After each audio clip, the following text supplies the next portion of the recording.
But first, back to the Saints. 49-year-old ex-army man Chris Ford was minding his own business on a family day out when a random vicious attack changed his life forever and left him blind. It's like being plunged into a deep, dark mine, really. You think to yourself, life's over, that's it. What's going to happen? But just when Chris thought the future was at its bleakest, his very own Saints stepped in to help.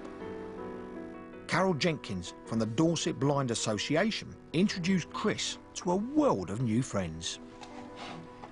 It's really good to have peer support. I mean, that is one of the big things I try to push for. You're getting to know more people, it's starting to encourage your independence.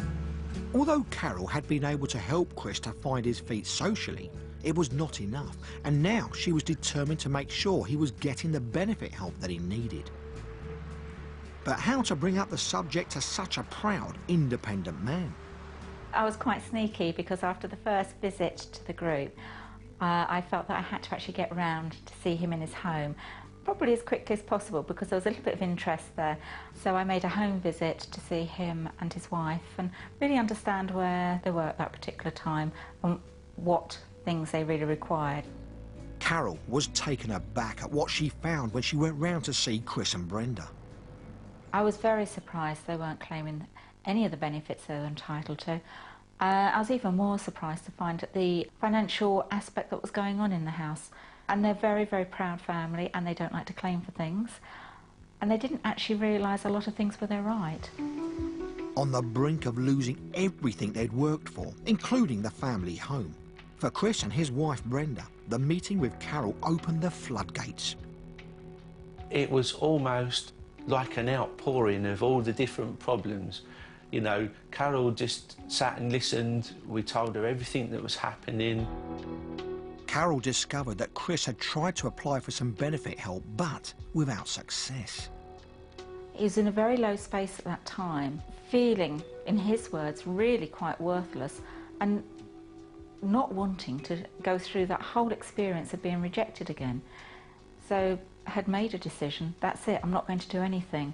People get quite frightened and they don't want to keep pushing the system. Carol was able to uncover just why Chris's application had been refused. He would say that he could do absolutely everything. He can do absolutely everything. There's no reason why he can't. He just needs somebody else's eyes to assist him. He can certainly move boxes from one place to another, but he needs someone to tell him where to move things from. When he was completing his forms, they didn't think of that aspect.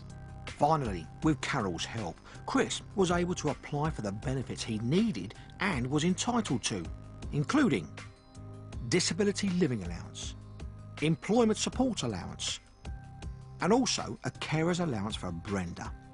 Because although Brenda had a part-time job as a sales assistant, she spent a lot of her time looking after Chris. And these benefits started to make all the difference. You get a small amount of money from different places and it adds up, and without Carol trying to help us and put us down that road, we would have lost everything. It's made a huge difference to Chris and to the family because previously the money coming in was very, very minimal, and it's just opened lots of doors for them. There's a lot more, I don't know, peace within the family. And most importantly, the fear of losing their home was finally lifted, and Chris and his family could look forward to the future.